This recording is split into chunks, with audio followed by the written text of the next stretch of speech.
Good afternoon, শুভ দুপুর বন্ধুরা। কেমন আছো তোমরা? আশা করি ভালো আছো। দুপুরে খাওয়া দাওয়া নিয়ে চলে আসলাম।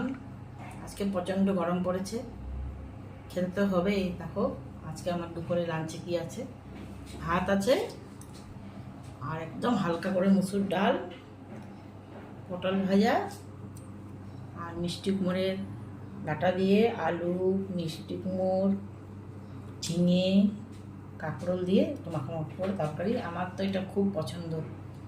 আর হচ্ছে মাছকে একদম, কাতল মাছকে একদম ছোট ছোট পিস করে মাখো করে রান্না করেছে।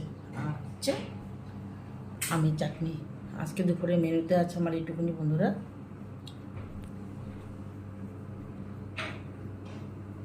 এই গরমে আর বেশি বানিয়ে গিয়ে হবে, খেতে তো হবে। একদম ভালো লাগছে না গো, এই গরমে শরীর পুরো অসুস্থ হয়ে গেছে, খেতেও ইচ্ছা করছে না, ভালো লাগছে না। সেই জন্য বেশি কিছু রান্না করা হয়নি, এইটুকুনি রান্না করা হয়েছে। ঠিক আছে, তোমরা কে কী রান্না করেছো অবশ্যই দেখাবে।